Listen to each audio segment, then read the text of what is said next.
Voilà, bien-aimés dans le Seigneur, nous sommes encore là, présents en ce jour, pour parler de la parole de Dieu, pour parler de la Bible.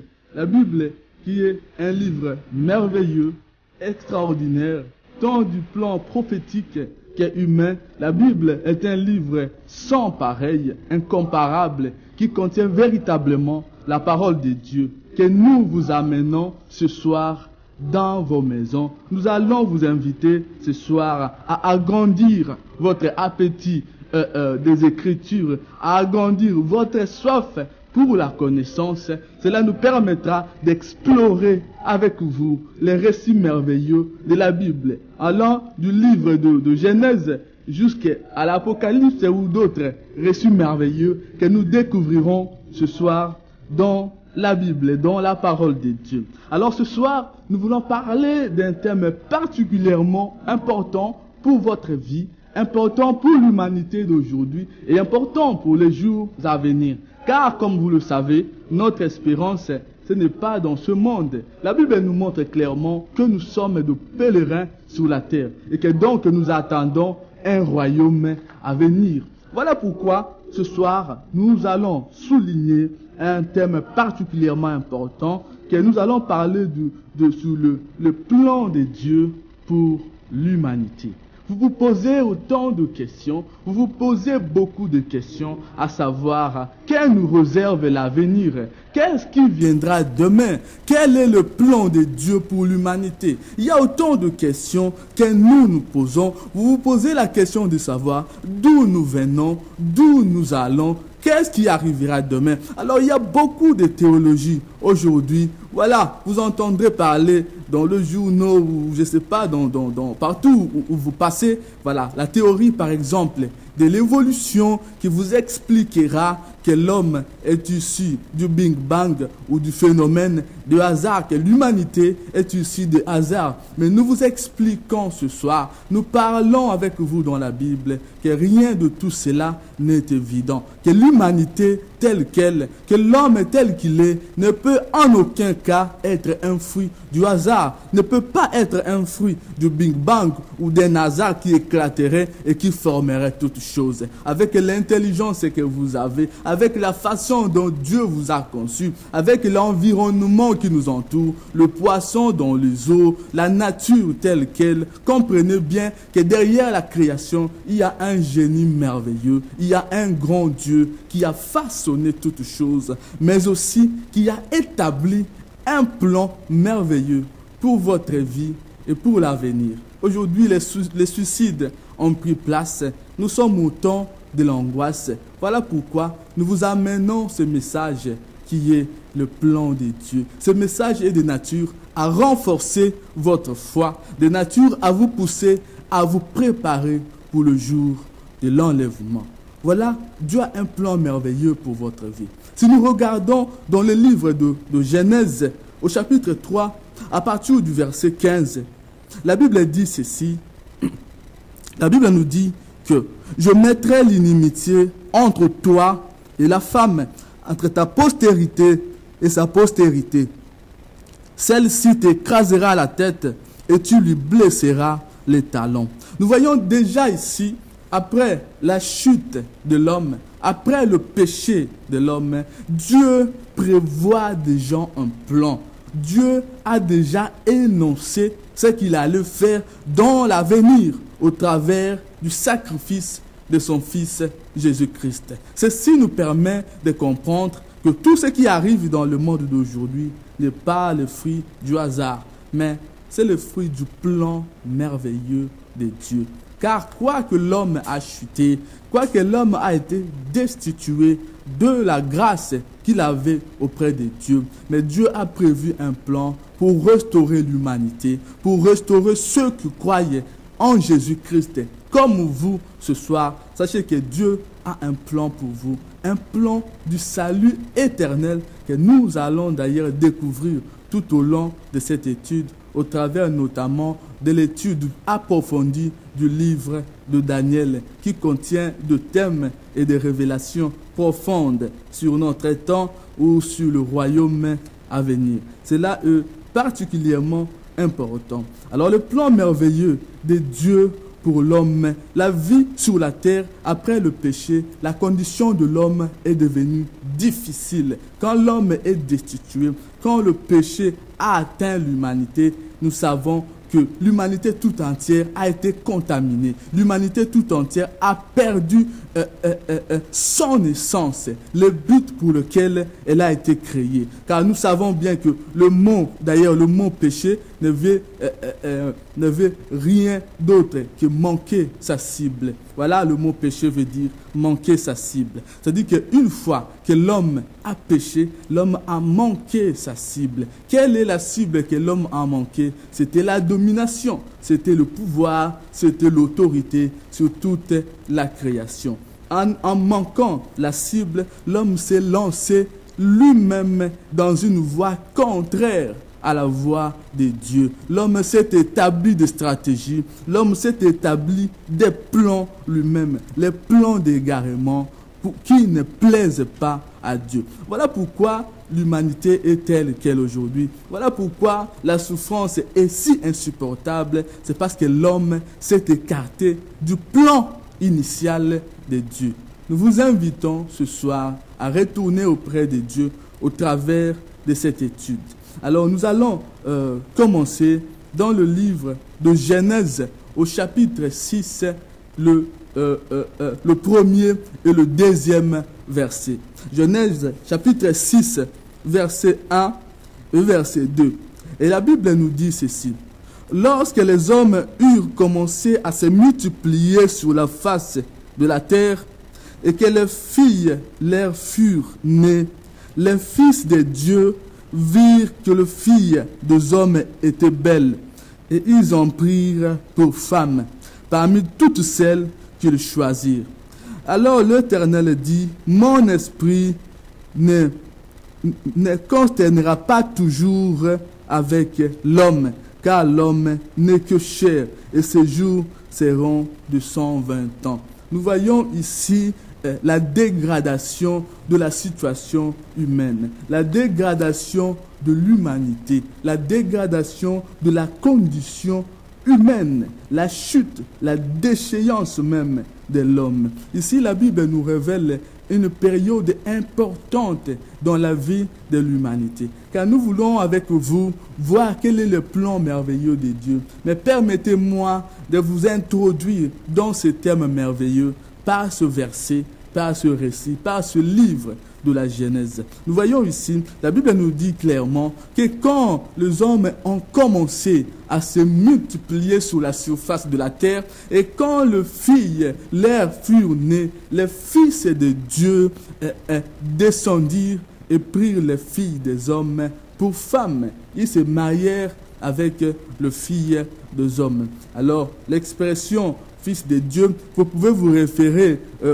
à Job chapitre 2, le premier verset, pour comprendre ce que sont le fils de Dieu. Parce qu'il y a il y a particulièrement deux tendances, deux doctrines qui s'opposent à ce sujet. Il y a d'autres qui pensent que les fils de Dieu, ce sont les descendants de Seth. Et il y a d'autres qui pensent que le fils de Dieu, ce sont des descendants plutôt de Caïn. Et le fils des hommes, ce sont le descendant de Seth. Mais quoi qu'il en soit, le fils de Dieu ici dans ce contexte, nous voyons bien que la Bible se réfère aux anges. Quand nous lisons Job chapitre 2, le premier verset, nous voyons que la Bible nous dira qu'il y eut une convocation solennelle dans les cieux et les fils de Dieu se présentèrent devant l'Éternel et avec eux, Satan aussi se présenta au milieu d'eux. Donc nous voyons, il y a plusieurs versets dans la Bible qui nous montrent clairement que les fils de Dieu, ce sont donc des anges et non des hommes, non des descendants de Caïn ou de descendants, je ne sais pas de qui, mais les fils de Dieu ici se réfèrent aux anges. Notamment ici, il s'agit des anges déchus ou des démons. C'est-à-dire qu'il y a eu quelque chose de particulièrement important qui s'est produit à cette période. Et nous verrons tout au long de cette étude que ce qui s'est produit dans ces temps-là est encore en train de se répéter dans le monde d'aujourd'hui. Voilà pourquoi nous vous mettons particulièrement en garde par rapport à cette génération que nous croyons être la dernière et par rapport à ces temps qui est le temps de la fin. Et voilà, la Bible dit que étant donné que le fils de Dieu était belle, les anges déchus ou des démons n'ont rien trouvé de meilleur que de s'unir. La Bible dit, ils prirent les filles des hommes. C'est-à-dire que ce n'était pas de relations circonstancielles, mais c'était des relations durables dans le cadre du mariage entre ces anges déchus et les filles des hommes. Et nous voyons clairement que la Bible nous révélera que de ce lien naîtra de fameux géants, des héros de l'Antiquité. Nous connaissons particulièrement l'histoire de l'un de ces héros, un descendant de ce fils de Dieu que nous connaissons du nom de Goliath. Donc il est très important dans le plan de Dieu de souligner le rôle que ce verset de Genèse 6, le verset 1er à 2, joue dans le plan de l'humanité. Parce qu'à partir de ce moment, il s'est produit quelque chose de grave dans l'homme. C'est-à-dire qu'il y a eu la modification génétique. Ici, l'homme a atteint un niveau qu'il ne pouvait pas atteindre. La modification génétique qui aussi crée la modification du comportement de l'homme. Voilà pourquoi la Bible dit que la méchanceté a tellement augmenté à cette époque. Les gens buvaient, les gens s'enivraient, les gens faisaient tout ce qu'ils voulaient. C'était la décadence totale. C'était un chaos total à cette période. Pourquoi? Parce que l'homme, le diable a touché à l'ADN de l'homme. Il y a eu mélange entre l'homme et une race qui n'est pas de Dieu. Donc, la modification génétique a créé quelque chose, un incident particulier dans l'humanité d'aujourd'hui. Et c'est ce qui sera même à la base de la destruction du monde au temps de Noé. Parce que les hommes devenaient tellement méchants, devenaient tellement criminels que Dieu a décidé au travers de Noé d'éradiquer cette génération par la déluge. Nous connaissons particulièrement cette histoire. Donc voilà, ici nous soulignons très très important cet aspect de choses qui a dégradé. Quoique la vie de l'homme, quoique la situation de l'homme après le péché était déjà mauvais, mais ce mélange de races, cette nature, ces créatures hybrides ont contribué à la dégradation et à la déchéance totale et complète de toute la race humaine. Car si nous lisons les versets qui vont suivre, nous remarquerons qu'il y a eu vraiment l'anarchie au temps de Noé. À tel point que quand Noé avertissait, quand Noé enseignait aux gens, les gens se moquaient de lui. Et Jésus dira que ce qui arriva au temps de Noé arrivera de même à cette génération. À vous qui lisez, à vous qui nous écoutez, de comprendre que les choses, l'histoire se répétera. Et l'histoire est en train de se répéter encore sous vos yeux. Parce que je ne vous apprendrai rien, mais vous comprendrez qu'au temps où nous sommes, avec le développement et l'évolution de la technologie, l'homme est parvenu à toucher à l'ADN humain. Alors vous pouvez faire des recherches par vous-même et consulter. Vous remarquerez que la modification génétique est devenue l'objet même, le culte de la science aujourd'hui. Alors aujourd'hui, il y a des expériences affreuses qui sont en train de se perpétrer partout à travers le monde, particulièrement aux États-Unis. Il y a par exemple aujourd'hui des vaches avec du lait qui donnent du lait humain. Pourquoi? Parce qu'ils ont pris des organes humains pour mélanger avec les vaches. Il y a aujourd'hui des souris dans le laboratoire qui se promènent avec le cerveau humain. Alors remarquez, imaginez une fois que vous puissiez rencontrer, je ne sais pas, un animal qui résonne comme vous, un animal qui parle comme vous. Je ne sais pas quelle sera votre réaction, mais nous sommes au temps de la modification génétique. Nous sommes au temps du mélange. Il y a par de méthodes de fécondation in vitro que vous connaissez particulièrement. Ce sont des méthodes conçues par le diable pour pousser l'humanité à un mélange qui n'est pas de Dieu, pour pousser l'humanité à l'hybride, à la création de natures affreuses. Il y a plusieurs expériences qui se font actuellement dans tout le pays, d'ailleurs, de l'Union européenne, tout comme aux Amériques. Des expériences sont en cours de se faire, particulièrement aussi dans la vie des enfants, les consultations des enfants. Il y a des vaccins. Par exemple, il suffit juste de demander au médecin, à votre médecin de famille, quelle est la composition réelle du vaccin qu'on donne à tous les enfants, que je vous rappelle d'ailleurs qu'ici en Europe, c'est une obligation.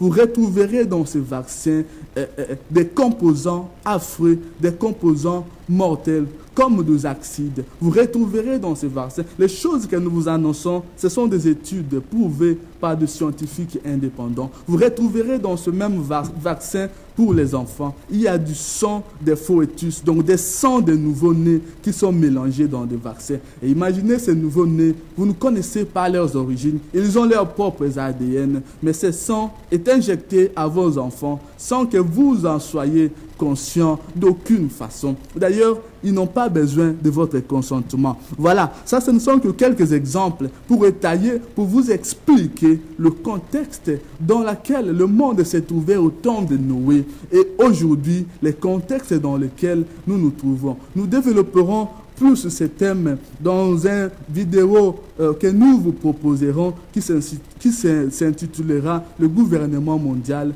et l'arrivée du faux Messie ». Dans les jours à venir, vous aurez les images de ce que nous sommes en train de préparer. Donc, comprenez bien que nous sommes exactement prophétiquement à la même période et à l'accomplissement de la parole de Jésus. Il a dit ce qui arriva au temps de Noé va arriver de même à cette génération. Il y a beaucoup de gens que vous voyez aujourd'hui dans les rues ou dans les supermarchés. Ne vous fiez pas aux apparences. Ne croyez pas que tous ces gens sont de vraies personnes, sont de vrais hommes. Il y a des phénomènes particulièrement compliqués qui se passent dans le monde d'aujourd'hui et que vous devez ouvrir vos yeux pour comprendre les choses qui sont en train de se passer.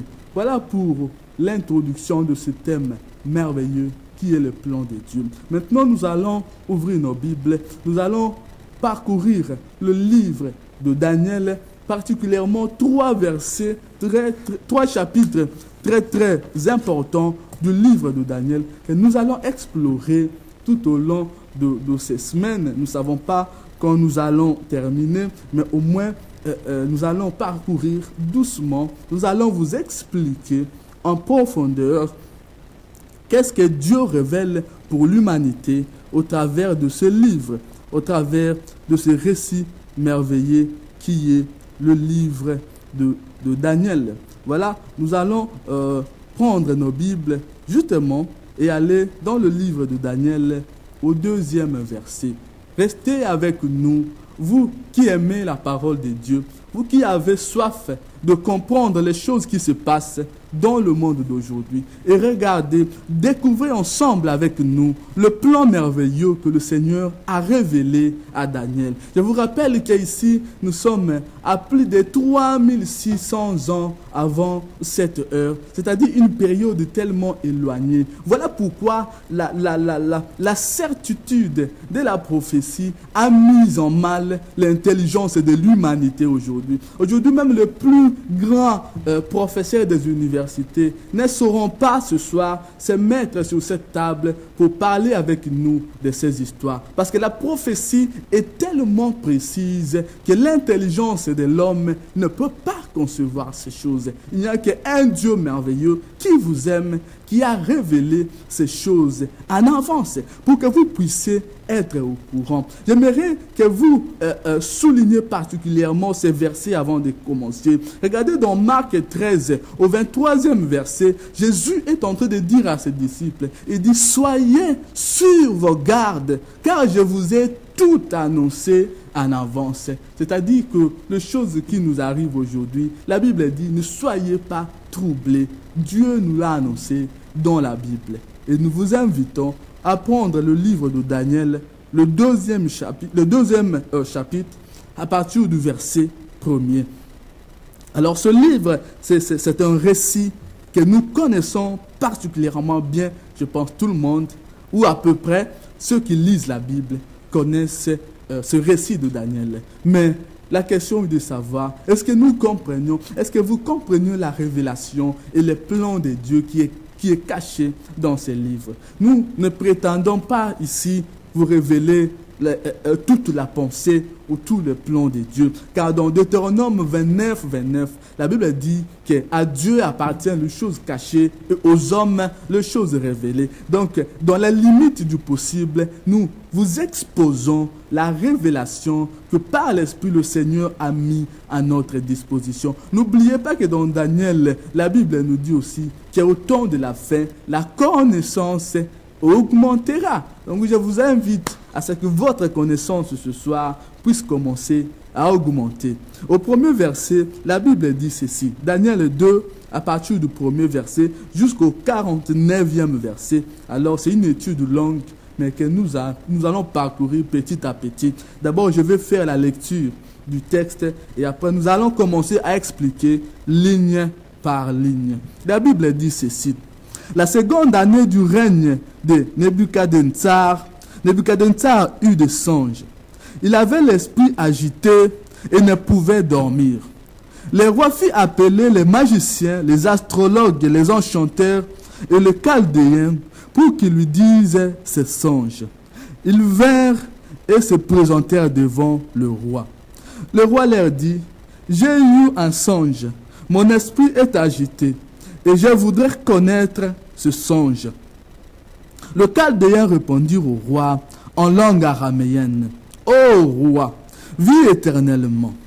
Dis le songe à tes serviteurs, et nous en donnerons l'explication. » Le roi reprit la parole et dit au chaldéen, « La chose m'a échappé.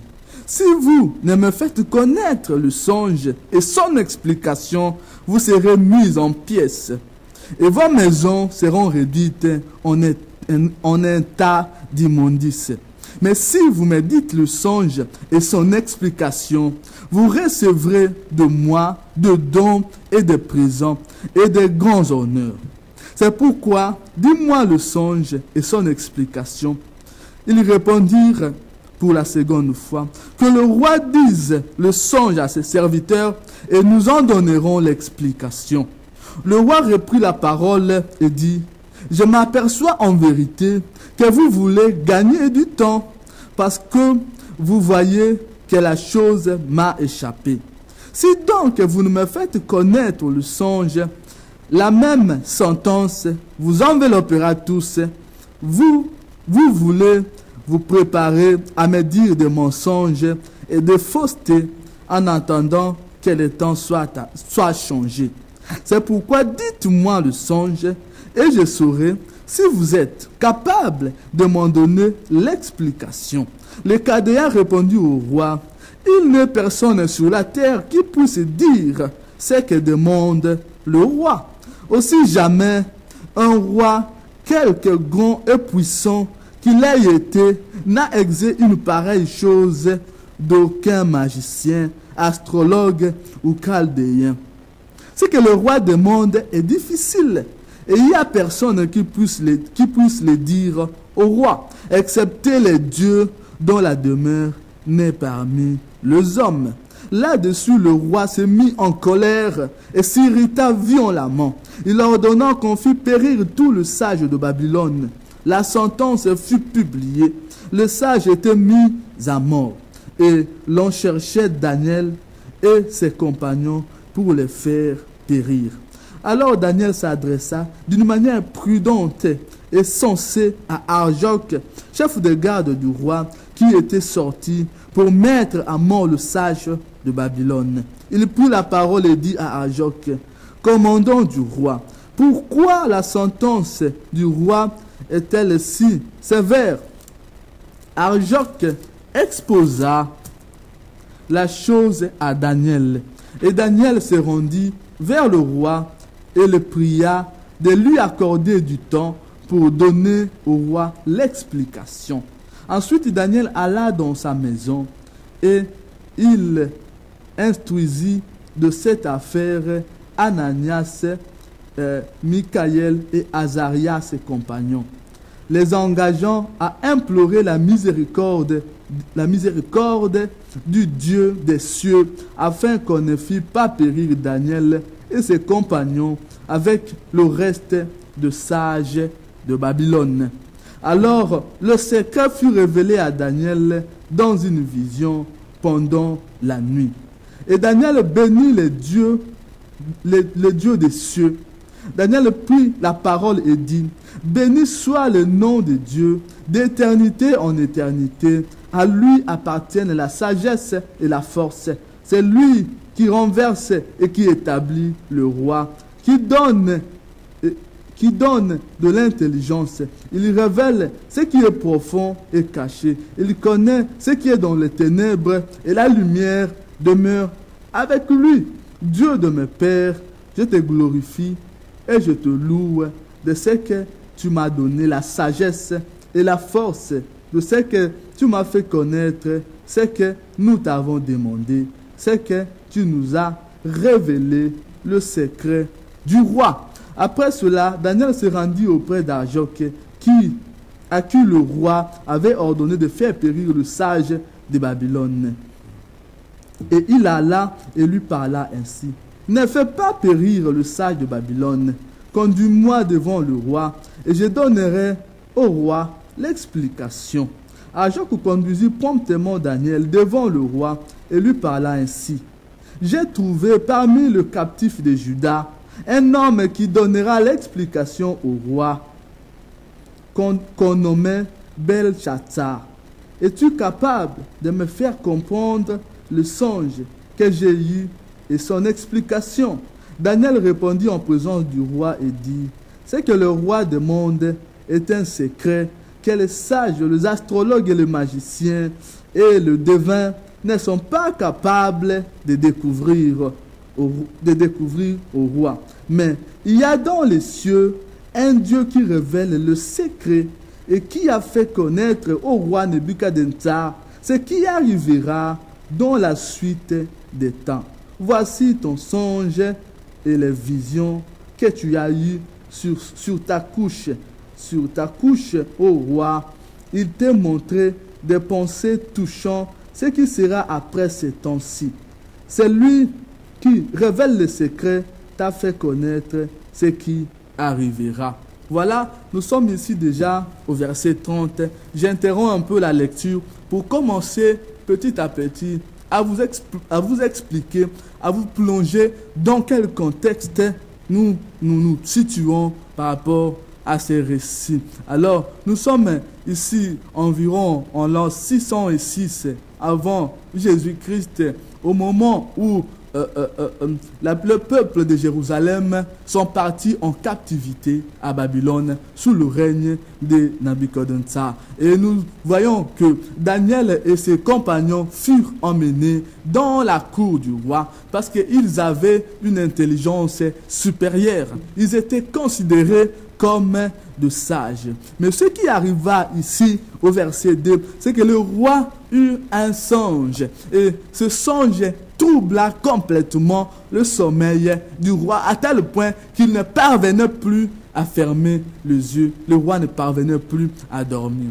Alors tout autour du roi, il y avait des magiciens, il y avait des astrologues, il y avait beaucoup de gens qui prétendaient connaître les choses, qui prétendaient connaître l'avenir. Et alors le roi va les réunir, il va appeler tous ces hommes, tous les sages de Babylone, pour leur dire: écoutez, moi je suis troublé parce que j'ai une vision, un songe qui m'a troublé toute la nuit, et j'aimerais connaître ce songe ainsi que son explication. Alors remarquez ici la sagesse du roi qui va piéger tous les sages de Babylone, ainsi que les astrologues. Il va leur dire: moi je lis ce songe, mais j'ai oublié, la chose m'a échappé. Alors si vous connaissez le songe en question, je serai au moins certain que vous pouvez m'en donner l'explication. C'est-à-dire qu'il est possible qu'auparavant, ces hommes avait l'habitude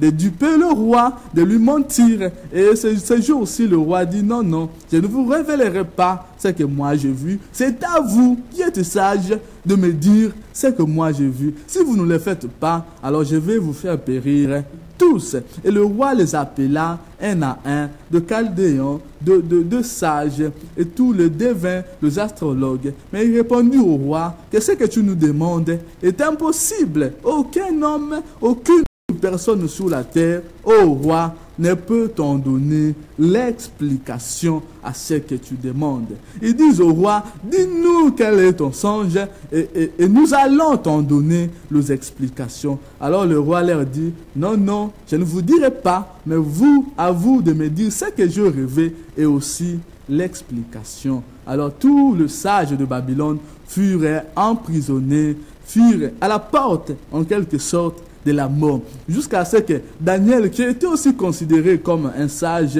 fut aussi mis au courant de ce qui se passait, car sa vie aussi était menacée par cette situation. Et Daniel demandant une durée, un petit temps pour prier Dieu, afin que Dieu lui révèle le songe du roi et son explication. Et Daniel, qui exposa la chose à ses compagnons, ils entrèrent en prière et dans la nuit, Dieu donna l'explication du songe du roi à Daniel. Non seulement l'explication, mais aussi Dieu lui révéla la songe même que le roi avait vu. Et voilà ici, nous sommes au verset 30.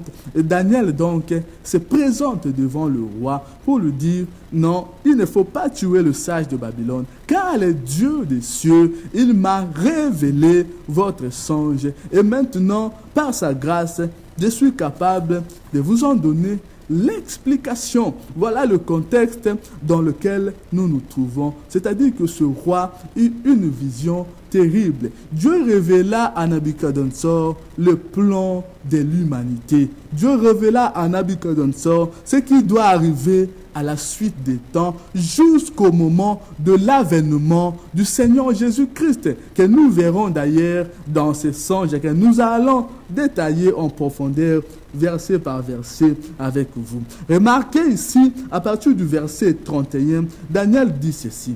Ô roi, tu regardais, ici nous voyons que Daniel commence à expliquer, à donner au roi la vision nocturne qu'il avait fait et par la suite son explication. Daniel lui dira, ô roi, tu voyais une grande statue. Cette statue était immense et d'une splendeur extraordinaire. Elle était debout devant toi et son aspect était terrible. La tête de la statue était d'or pur. Sa poitrine et ses bras étaient d'argent. Son ventre et ses cuisses étaient d'airain. Ses jambes de fer, ses pieds en partie de fer et en partie d'argile. Tu regardais lorsque une pierre se détacha sans le secours d'aucune main, frappa le pied de fer et d'argile de la statue et les mit en pièces. Alors le fer, l'argile, l'airain, l'argent et l'or furent brisés ensemble et devinrent comme la balle qui s'échappe du nerf en été. Le vent les emporta et nulle trace n'en fut retrouvée. Mais la pierre qui avait frappé la statue devint une grande montagne et remplit toute la terre. Voici le songe. Voici le songe. Nous en donnerons l'explication devant le roi. Voici le songe que l'Éternel, le Dieu des cieux, comme je vous l'avais dit dans le livre dans cette introduction, a donné à Nabuchodonosor le plan de l'humanité. Alors ce plan, ce songe consistait, le roi voyait une statue qui était devant lui. Et cette statue qui avait 4 différentes parties. Il y avait une partie qui représentait la tête, qui était en or. Il y avait une partie en airain. Il y avait une partie en fer et une partie aussi qui était en argile. Et Daniel donne au roi son songe. Il dit maintenant, il commence maintenant à donner l'explication à partir du verset 37. Il dit, ô roi, tu es le roi des rois, car le Dieu des cieux t'a donné l'empire, la puissance, la force et la gloire. Et il a remis entre tes mains en quelques lieux qu'il habitent les enfants des hommes, le bête de champ et les oiseaux du ciel. Et il t'a fait dominer sur eux tous. C'est toi qui es la tête d'or. Après toi, il s'élèvera un autre royaume moindre que le tien, puis un troisième royaume qui sera des reins et qui dominera sur toute la terre. Il y aura un quatrième royaume fort comme du fer, de même que le fer brise et rompt tout, il brisera, il rompra tout comme le fer qui met tout en pièces. Et comme tu as vu le pied et les orteils en partie d'argile de potier et en partie de fer, ce royaume sera divisé, mais il y aura en lui quelque chose de la force du fer, parce que tu as vu le fer mêlé avec l'argile, et comme les doigts des pieds étaient en partie de fer et en partie d'argile, ces royaumes seront en partie forts et en partie fragiles. Tu as vu le fer mêlé avec l'argile, parce qu'ils se mêleront par des alliances humaines. L'autre, de même que le fer, ne s'allie point avec l'argile. Dans le temps de ce roi, le Dieu des cieux suscitera un royaume qui ne sera jamais détruit. Alors j'aimerais que vous souligniez avec moi le verset 44. Daniel explique au roi que dans le temps de ce roi-là, de ces empires, le Dieu des cieux suscitera un royaume qui ne sera jamais détruit. Il s'agit du royaume de notre Seigneur Jésus-Christ que nous vous annonçons comme imminent. Et voilà, nous entrons en détail maintenant de l'explication de ce songe. Voilà, Daniel va dire au roi, écoute, Dieu t'a donné la domination, Dieu t'a donné la puissance, Dieu t'a donné le pouvoir sur tous les habitants de la terre. Alors j'aimerais souligner un fait important, c'est qu'à cette période commencera ce qu'on appelle les temps des nations, à partir de 600 environ avant notre ère, quand Jérusalem fut détruit et quand Israël partit en captivité, la domination fut donnée aux nations par Dieu de cieux lui-même. C'est ce que Daniel explique au roi. Il dit, Dieu t'a donné la domination, tu règnes sur toute la terre, tu règnes sur tout ce qui existe. Mais c'est Dieu qui t'a donné la domination, c'est Dieu qui a permis que tu puisses régner. Et Daniel lui expliquera que le statut que tu as vu, la tête en or représente toi le roi, l'empire babylonien. Voilà ici, la Bible nous explique 4 grands empires et leurs successeurs qui régneront jusqu'au temps de la fin. Cela nous permettra de comprendre au travers de ces empires à quel moment la fin interviendra-t-il. Nous voyons le début de cette histoire, que ça commence avec Babylone, qui est la tête en or. Alors si vous vous référez dans le livre de Daniel, dans le livre de Genèse, vous verrez particulièrement la naissance de Babylone sous le règne de Nimrod. Nimrod fut le premier plus grand roi de la terre. La Bible dit qu'il fut puissant chasseur en présence de l'Éternel. Référez-vous et vous trouverez que c'est lui qui a bâti Babel, c'est lui qui a fondé la cité de Babylone antique et c'est lui qui a véritablement été à l'origine même de la fausse culture, de la fausse religion que nous connaissons aujourd'hui. Voilà pourquoi à cette époque même la Bible dit que Dieu descendit pour confondre la tour de Babel. Alors remarquez bien que cette construction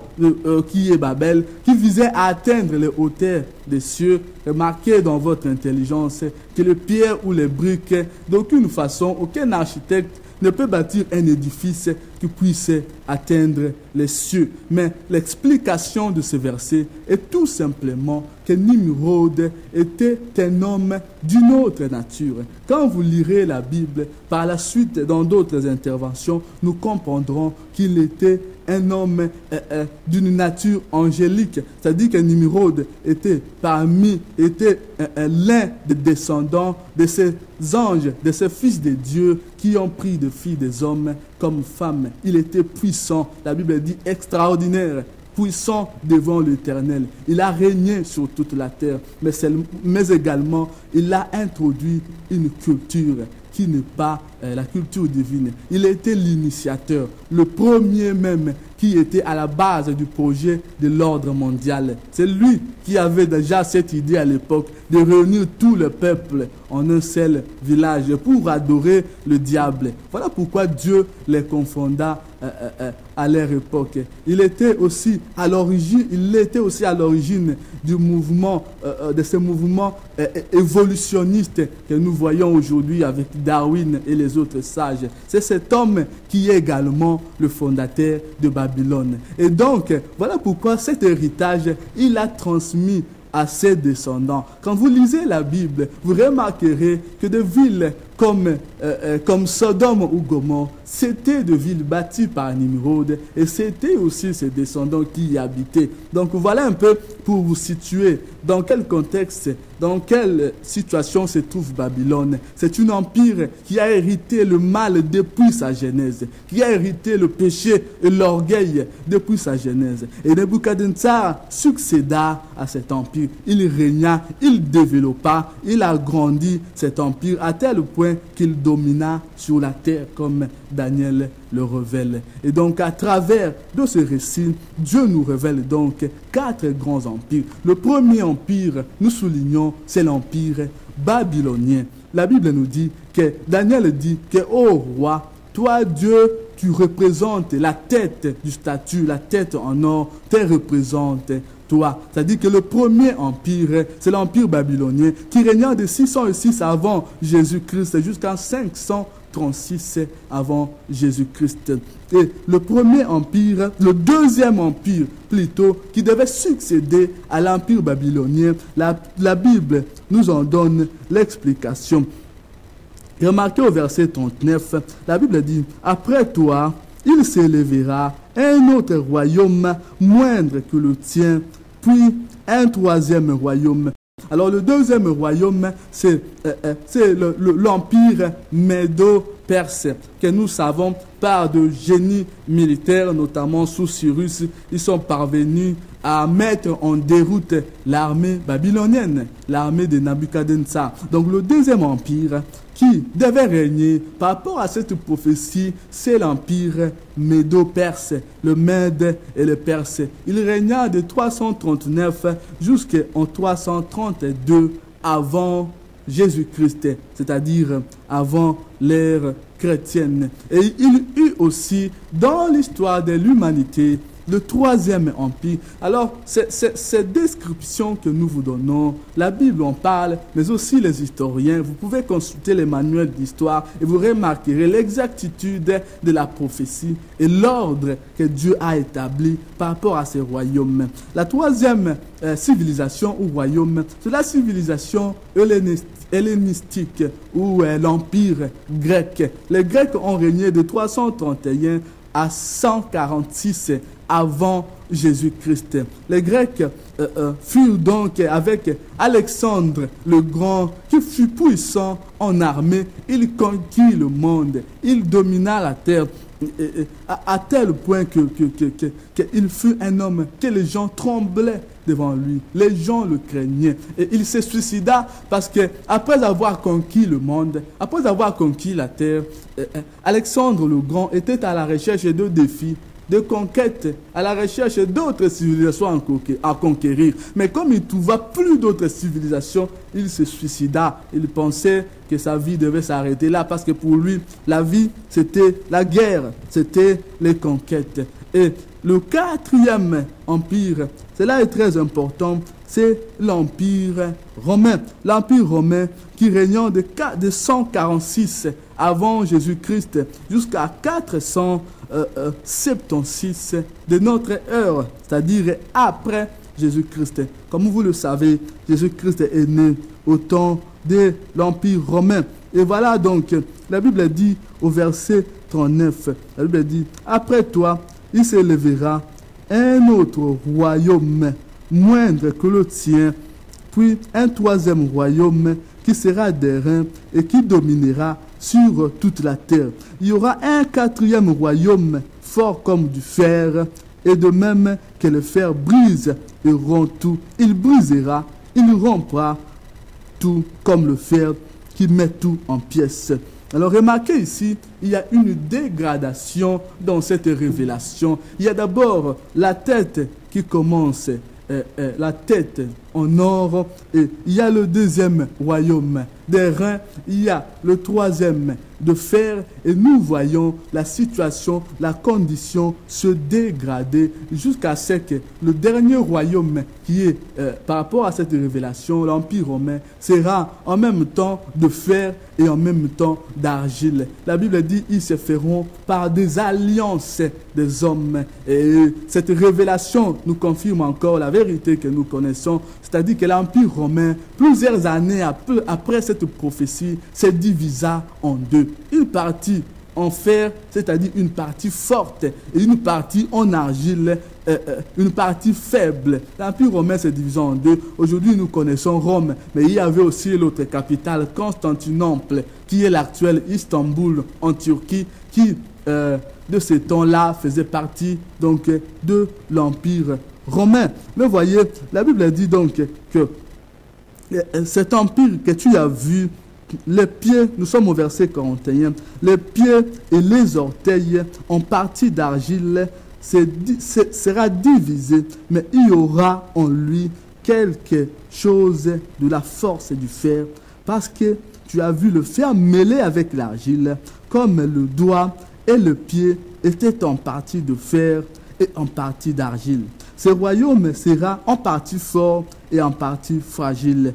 Tu as vu le fer mêlé avec l'argile, parce qu'ils se mêleront par des alliances humaines, mais ils ne seront point unis l'un à l'autre, de même que le fer ne s'allie point avec l'argile. Dans les temps de ce roi, le Dieu des cieux suscitera un royaume qui ne sera point jamais détruit. Remarquez, bien-aimés, le verset 44 est particulièrement important parce que le verset 44 va nous amener dans la suite des temps, dans les temps qui est le temps d'aujourd'hui. Alors Dieu dit à Daniel, Dieu révèle à ce roi que après l'Empire romain, après sa dislocation, pour la dislocation de l'Empire romain, la Bible nous révèle, Dieu dit à Daniel qu'il y aura un autre royaume qui viendra et ce royaume ne sera jamais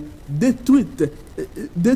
Et comment ce royaume viendra? Nous voyons la Bible nous en donne la révélation. La Bible dit qu'une pierre se détachera et frappera le pied d'argile de la statue, et c'est là la statue s'écroulera. La Bible dit que cette statue sera mise en pièces, c'est-à-dire que à partir du royaume de l'empire babylonien jusqu'aux autres empires modernes que nous connaissons, la pierre que nous avons lue, c'est Jésus-Christ qui viendra avec son royaume. Et la Bible dit il mettra en pièces tout le royaume, tous les empires qui ont existé. C'est-à-dire que comprenez une chose, que quoi que l'empire babylonien ait disparu, mais Babylone existe par la pensée. Voyez-vous, ici Dieu révèle ce message que tous ces empires ont une structure, un même corps. C'est-à-dire que d'une façon ou d'une autre, il y a des liens entre l'empire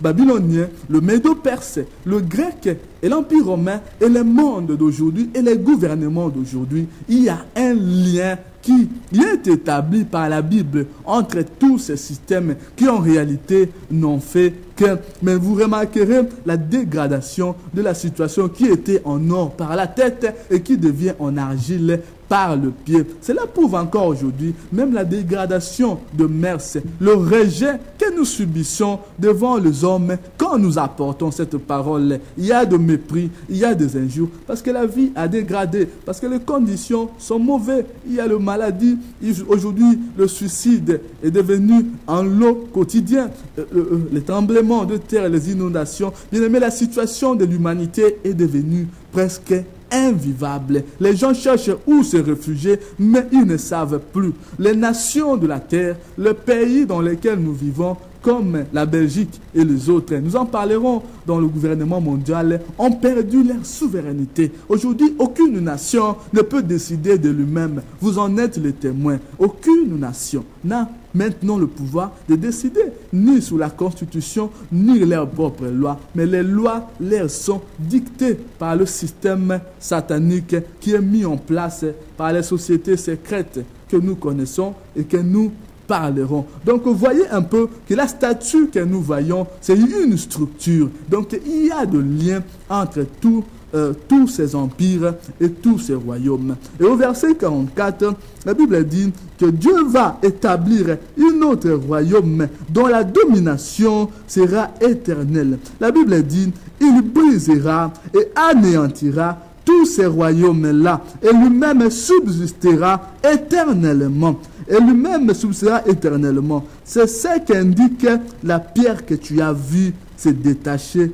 de la montagne sans le secours d'aucune main, et qui a brisé le fer, l'airain, l'argile, l'argent et l'or. Le grand Dieu a fait connaître au roi ce qui doit arriver après cela.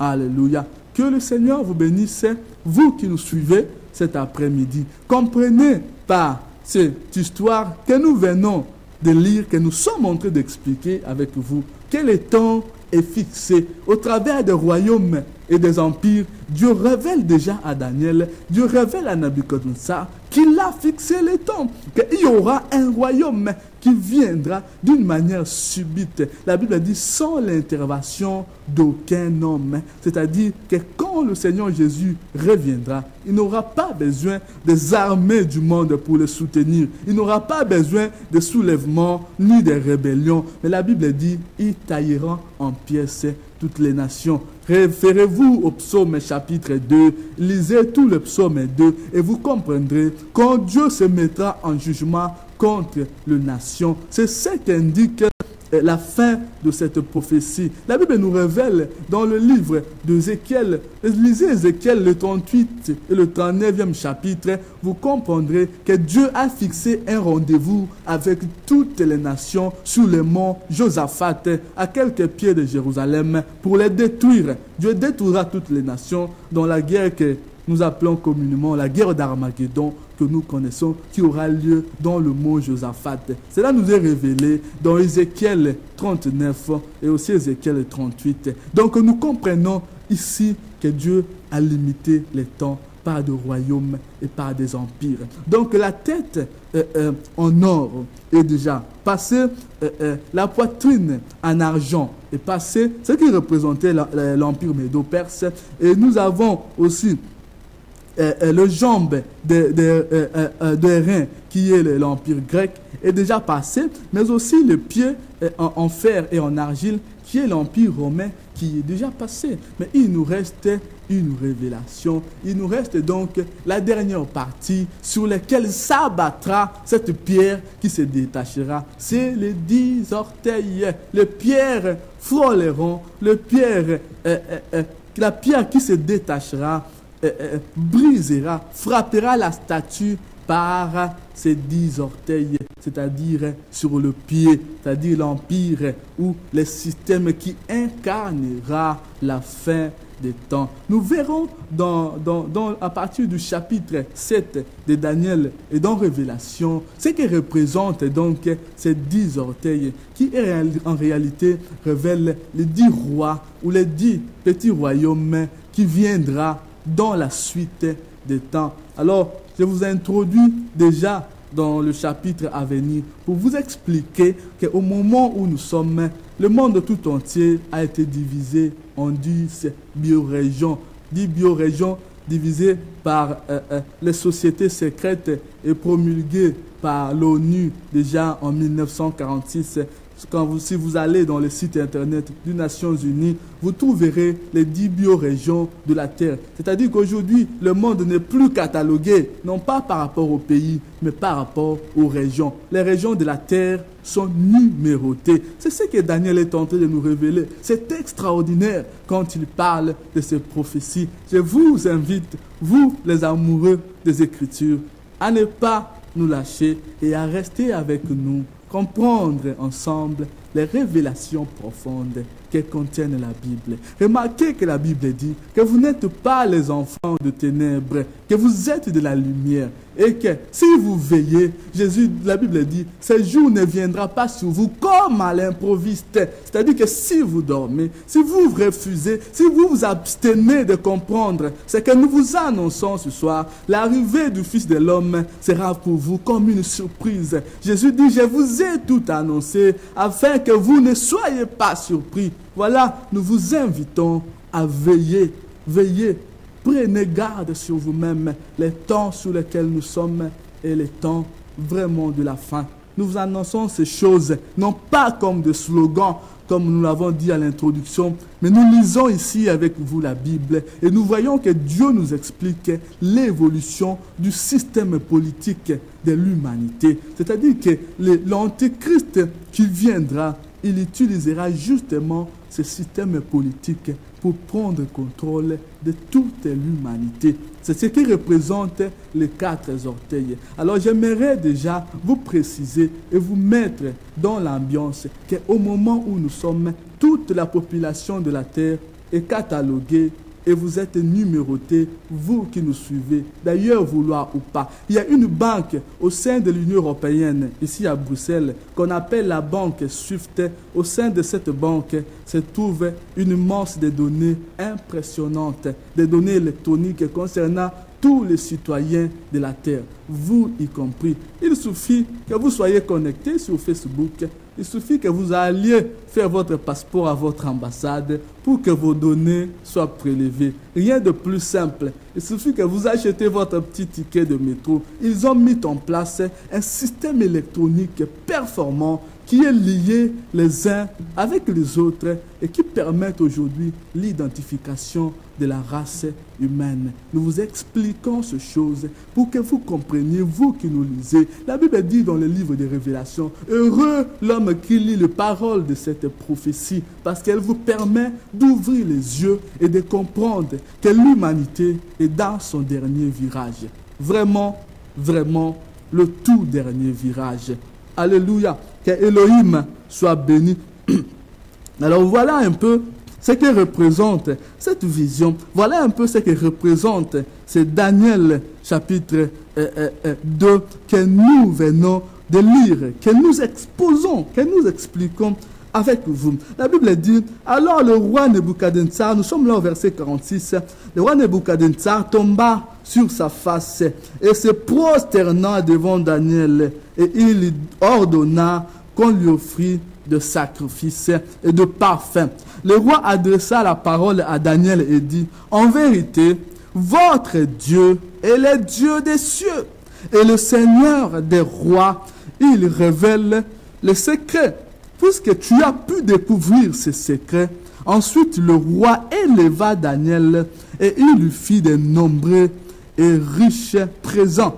Il lui donna le commandement de toute la province de Babylone et l'établit chef suprême de tout le sage de Babylone.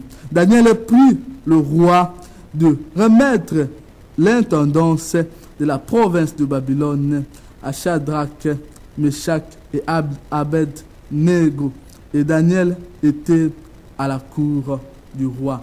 Ici, donc, s'achève notre lecture du 2e chapitre du livre de Daniel. J'aimerais que vous gardiez à l'esprit l'idée, la résumé que nous avons fait. Bien sûr qu'il y a beaucoup de choses à dire, mais gardez l'essentiel, gardez ce que nous avons dit par rapport aux 4 empires, parce que dans le 7e chapitre de Daniel, nous expliquerons la suite. Donc il est important que vous soyez connectés avec nous pour suivre les débuts de ce message jusqu'à ce que nous arrivons dans le livre d'Apocalypse. Vous comprendrez avec précision qu'il ne s'agit pas ici de slogans, mais il s'agit d'une révélation de la parole vraie de notre Jésus-Christ.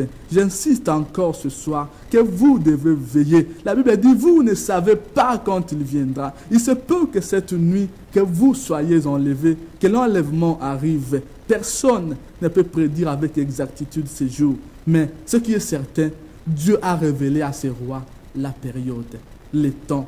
Nous voyons avec vous, ce n'est pas moi qui invente, ce n'est pas nous qui avons écrit ces paroles de prophétie, mais c'est Dieu qui l'a révélé, que les temps sont achevés et que maintenant, comme les 4 grands empires sont passés, il ne reste plus que les 10 orteils. Et ces 10 orteils, c'est là que la pierre viendra frapper, c'est-à-dire c'est là que Jésus-Christ viendra détruire les 10 orteils de la statue. Et ces 10 orteils, c'est exactement au temps d'aujourd'hui. Je vous ai dit tantôt que le monde a été divisé en 10 par les Nations Unies. D'abord par les sociétés secrètes, les Illuminati, et ensuite les Nations Unies, qui est d'ailleurs l'instance qui sera utilisée par l'Antichrist pour diriger les nations. Remarquez comme actualité que partout où cette organisation se trouve, il n'y a que le chaos. Ils ont été partout dans le monde, mais ils n'ont jamais pu résoudre aucun conflit, que ce soit au Kosovo, en Afrique, partout où ils passent. D'ailleurs, leur mandat ne finissent jamais parce qu'ils sont en train de préparer une armée puissante qui remplacera les armées nationales, qui remplacera les pouvoirs des nations. Avec l'OTAN, ils formeront des alliances d'hommes pour gouverner, imposer par la force leur point de vue sur les nations que je vous ai dit ont déjà perdu toute la souveraineté. Aujourd'hui, même le budget national, l'État belge ne peut pas voter. Il vote le budget, certes, mais il faut que l'Union européenne, il faut que la Banque mondiale, il faut que le Fonds monétaire international puisse approuver ce budget qui n'est qu'austérité, que douleur, que souffrance pour la population.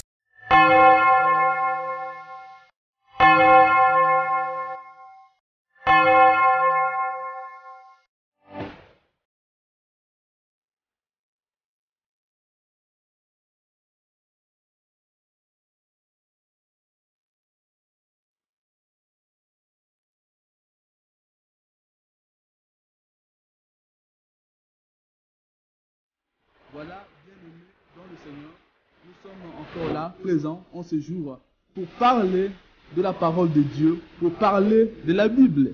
La Bible qui est un livre merveilleux, extraordinaire, tant du plan prophétique qu'humain. La Bible est un livre sans pareil, incomparable, qui contient véritablement la parole de Dieu, que nous vous amenons ce soir dans vos maisons. Nous allons vous inviter ce soir à agrandir votre appétit des Écritures, à agrandir votre soif pour la connaissance. Cela nous permettra d'explorer avec vous les récits merveilleux de la Bible, allant du livre de Genèse jusqu'à l'Apocalypse.